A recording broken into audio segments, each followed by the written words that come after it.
有一个早上，我早上很早起来 meditate， 就很快就学得了很清晰的那个 awareness， 就是但呢它就是好像我只能用形容词形容，它就好像会怎样讲expand 到好像没有 borderline 这样子。Very spacious awareness。对，然后它就有那个4个字，好像就是它就好像怎样讲，它就是好像无边无际的这样子，就是The Dharma will appear, yes。然后他就好像会明白到你心包太虚这样一个4个字这样子，然后就是这样子。You understand because the nature of the true mind is so different. The oneness nature. 它会现出来的 no problem. But more important is the wisdom part, the understanding. That one more important. Whatever that can give rise to wisdom is the real cultivation. Otherwise, the experience that you experience is based on condition. When condition is there, you can experience that type of mind. It may help you develop wisdom if you have the understanding. Otherwise, it's just an experience. But never make the mistake of clinging on to the experience by equating fantastic experience as you have progressed.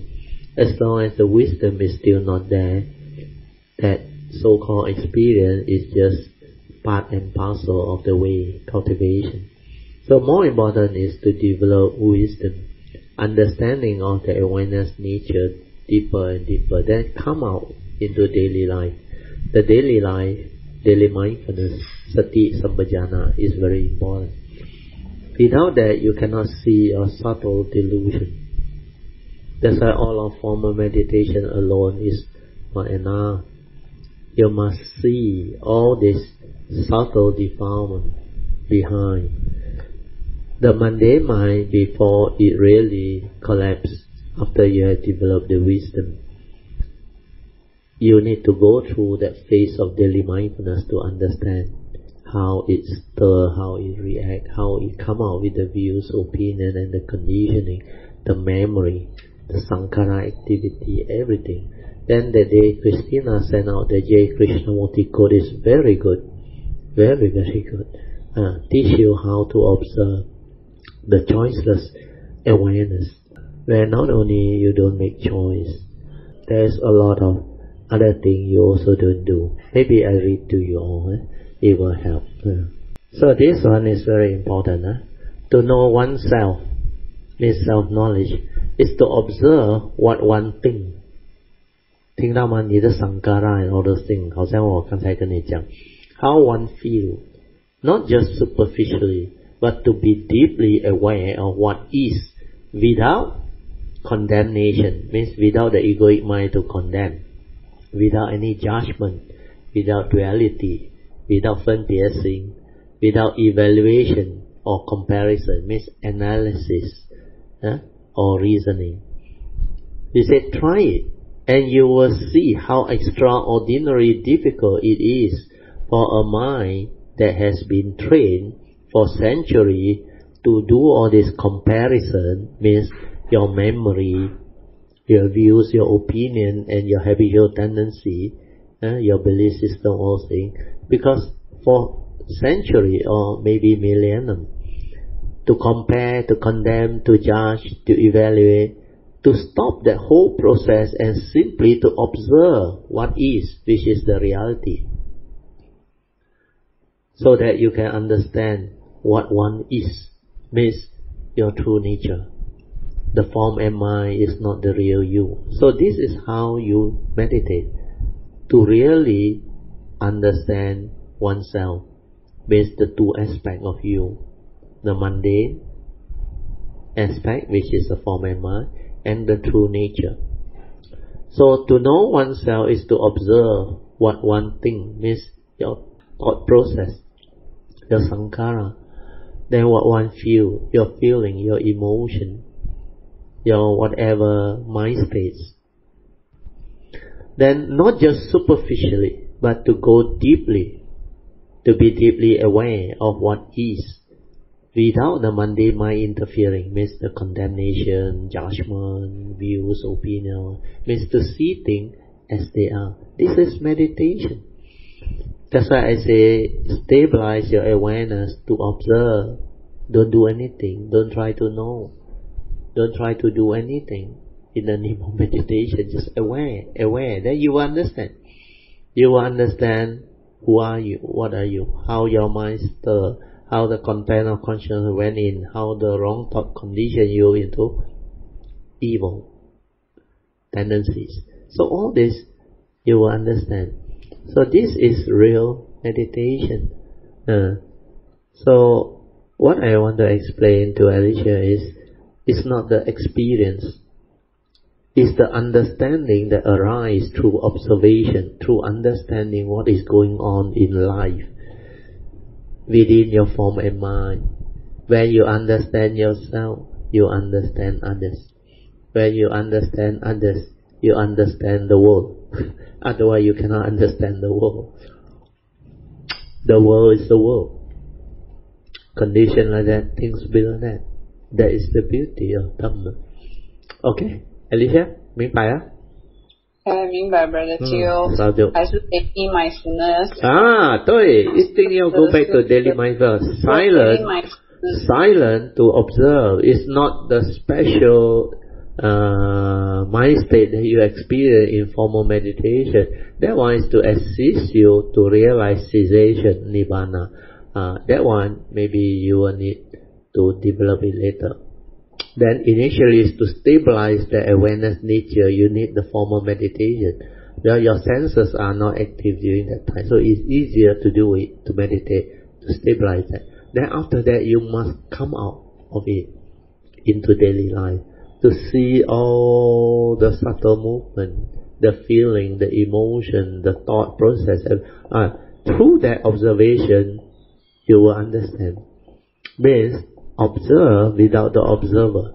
You understand? No? The observer is the thought, the egoic mind. That's why it is awareness that is aware.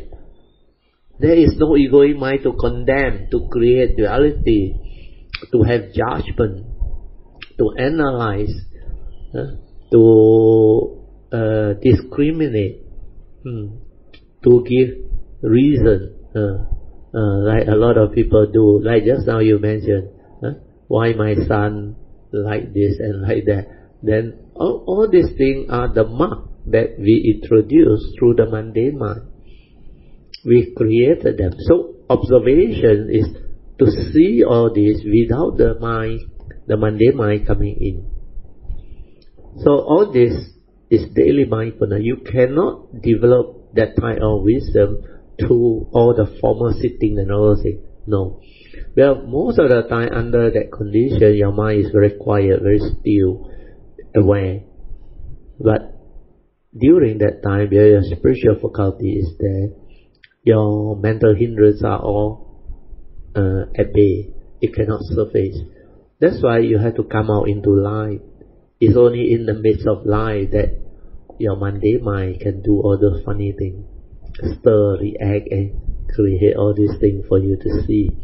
So without the daily mindfulness, you cannot silence your mind to observe and to understand, and you cannot straighten your view. You cannot insight into reality. You cannot see things as they are. That's why my daughter got something to share. Yeah. Hi, Amitofo, Kayanamita, Sister Alicia. Actually, what triggered me to share was the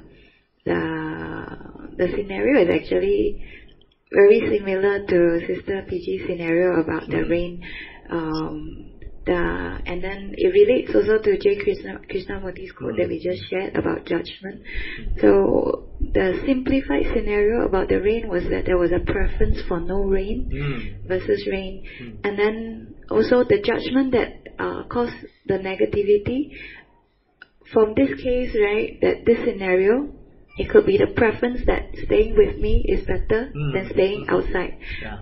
Picking a simpler house is better than buying a extravagant house. So these are the judgments that are conditioning the negativity. And actually, all these judgments are created by our preference. And if we choose to prefer it in the opposite direction, we will see the benefits of the opposite. Like how if we choose to see rain is better than not raining, we will see how rain actually can be good. And then if moving out, if we choose to see that moving out is better than being here, then you'll see that the independence it affords, the possibility of them making the mistakes and learning from them. So there's always two sides of the coin, like how COVID-19 can be good, can be bad, depending how you look at it. There's no definite right or wrong for one scenario. There's always pros and cons. So that's why I see that the word judgment struck me from J. Krishnamurti's quote. We create our judgment of the scenario. That's why we cannot accept any other answer as better than what we think. And then that causes the negativity and the conflict, and then the unwillingness to listen to the possibility that it could be better for them. For them to think this way is better for them. Yeah, so everybody has their own karma and their own mix. And then I genuinely believe that everybody will make a decision they feel is better for themselves. They won't choose something worse if they knowingly have the information available to them. They will pick what they prefer and they feel is best for them, and then we will pick what we feel is best for us.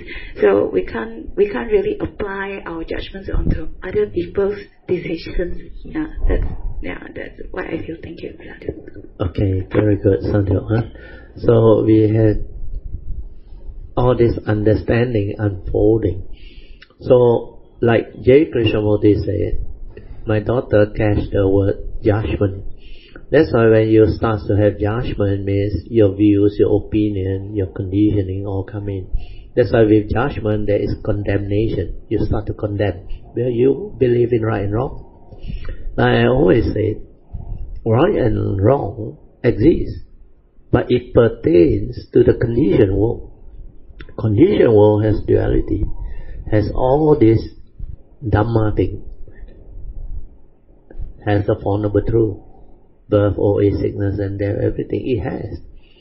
That is the condition. So the mundane mind also pertains to the conditioned world, because the mundane mind, the formal mind, with mental intention is subject to karma, the law of karma. So when we understand this, we develop wisdom. Meditation is to develop the silent mind, the true mind, to observe. Without condemnation means without the mundane mind, without the memory, the conditioning, the views, the opinion, the egoic mind. Means you observe with the true mind, the silent mind, the awareness nature. That one observe. That's why without the egoic mind, everything is clear, lucid, clarity, beautiful. Then you can experience the non-duality. Then you realize without that mundane mind creating all those funny things of judgment, condemnation, duality, views, opinion, conditioning, fear, worry, anxiety, insecurity, you are so beautiful. Without thought, you are most beautiful. Your true nature. Realize that, understand that. Then you will know that and the mundane mind are two different things. That's why everything starts from understanding the mind. Sinh Wei根本. You start with understanding the mind. There are two minds. One is the true mind. The other one is the condition arising, mundane mind, thinking mind, the egoic mind.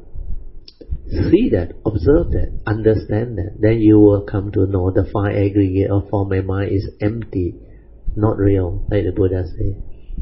These are dependent, originating, condition arising, causal phenomena, karmically conditional for you to come to this world, this existential world, to live life. to develop the cultivation, to fulfill your vows, your parami and all this. So when you understand all this clearly, then you know how to live life. You understand the unconditioned and the conditioned. That is what teaching the Dhamma is all about. So today's sharing is very beautiful. So you can understand all this, which is the same thing that I try to express all this while. Then your wisdom will grow. Okay, Alicia? 还有一样，等下我女儿还有一样。As my dad was explaining, one sentence came out, and then I realized underlying all this judgment, right, it's wanting, a grasping to control the outcome. It is actually us wanting to influence the outcome that motivates all this to happen in our mind, our thoughts. Yes. The very underlying part is the fear of them making a mistake. That's very true. Sorry. Yeah. Thank you, Brother Teo. Sadhu. Yeah. Let us rejoice, huh? Sadhu. Just now I saw Kok Lui with a thumbs up. Oh, he rejoiced. That's why this sharing will become more and more beautiful when more and more people develop understanding. Where all this judgment is the mundane mind, the egoic mind that want things their way, which is not nature's way. Nature's way is things is just the way it is, no right, no wrong. They are the way they are. So it will manifest.